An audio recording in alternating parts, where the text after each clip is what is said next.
One nation one election का बिहार चुनाव पर क्या होगा असर, समझिए राजनीति की परतें।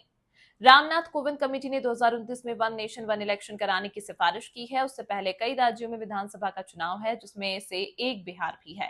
वन नेशन वन इलेक्शन के लागू होने के बाद बिहार विधानसभा चुनाव पर क्या असर डालेगा, राजनीति के जानकारों से समझिए। पटना बिहार में अगले साल यानी कि 2025 में विधानसभा का चुनाव होना है, लेकिन उससे पहले केंद्र सरकार की कैबिनेट ने वन नेशन वन इलेक्शन के प्रारूप को पास कर दिया। हालांकि अभी शीतकालीन सत्र में इस पर लोकसभा में बहस होगी और उसके बाद इसे किस प्रारूप में लागू किया जाएगा यह फैसला होगा।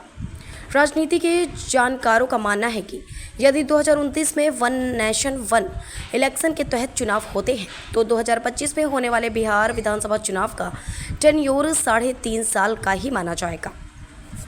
3.5 साल का होगा कार्यकाल। ऐसे में बिहार में 2025 में जिसकी भी सरकार बनेगी उसका कार्यकाल 3.5 साल का ही होगा। बिहार के संदर्भ में वरिष्ठ पत्रकार सुनील पांडे बताते हैं कि आने वाले 2025 के विधानसभा पर इसका कोई असर नहीं पड़ेगा, क्योंकि यह जो वन नेशन वन इलेक्शन है यह 2029 में लोकसभा चुनाव के साथ होगा। चूँकि उस समय क्या मुद्दे रहते हैं, किस मुद्दों पर चुनाव लड़ना है, उस समय चुनाव में तय होगा। वन नेशन वन इलेक्शन में वोट देने के अलावा आम लोगों को बहुत लेना देना नहीं होगा। बिहार में आने वाले साल में जो चुनाव होना है उसका टेन्योर 3.5 साल का हो सकता है। इसमें पॉलिटिकल पार्टी और नेताओं को फायदा नुकसान हो सकता है।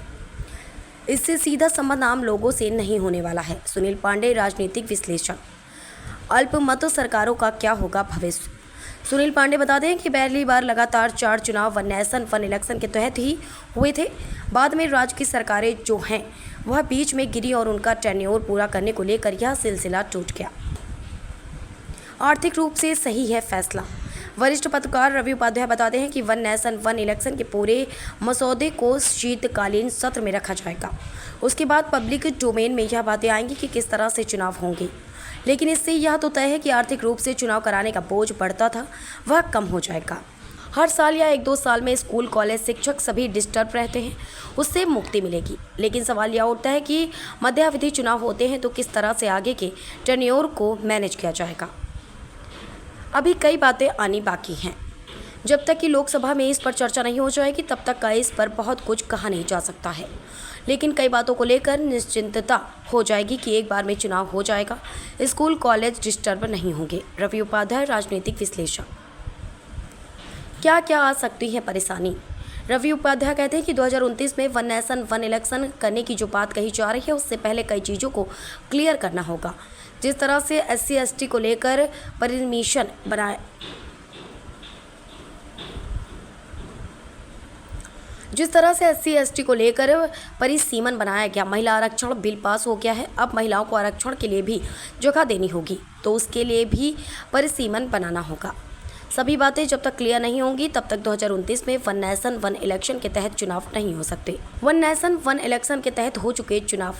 देश में वन नेशन वन इलेक्शन के तहत चुनाव हो चुके हैं। आज़ादी के बाद देश में पहली बार 1951 में लोकसभा और राज्य की विधानसभाओं का चुनाव एक साथ कराया गया था। उसके बाद लगातार यह सिलसिला 3 चुनाव तक चलता रहा। 1957, 1962 और 1967 में एक साथ लोकसभा चुनाव और राज्य में विधानसभाओं का चुनाव कराया गया था। वन नेशन वन इलेक्शन को सुचारू रूप से चलाने के लिए पहली बार 1951 में बिहार, मुंबई, मद्रास, मैसूर, पंजाब, यूपी और पश्चिम बंगाल का कार्यकाल बीच में समाप्त कर दिया गया था। कब टूटा चुनाव का यह सिलसिला। 1967 के बाद यह सिलसिला टूट गया। बीच बीच में कई राज्य में उपचुनाव हुए और अब तक फिर से एक साथ पूरे देश का चुनाव नहीं हो पाया है। अब पूर्व राष्ट्रपति रामनाथ कोविंद की अध्यक्षता में एक कमेटी बनाकर इसे फिर से करने की एक पूरी रूपरेखा तैयार की गई है, जिसे केंद्रीय कैबिनेट ने मंजूरी देकर 2029 में चुनाव करने की बात कही जा रही है। यदि 2019 में वन नेशन वन इलेक्शन के तहत चुनाव होते हैं तो बिहार के साथ साथ कई राज्यों की विधानसभा को भंग करके फिर से इलेक्शन कराया जाएगा। सबकी खबर आप तक और आपकी खबर सब तक। ऐसी ही तमाम खबरों के लिए देखते रहिए निष्कर्ष बिहार।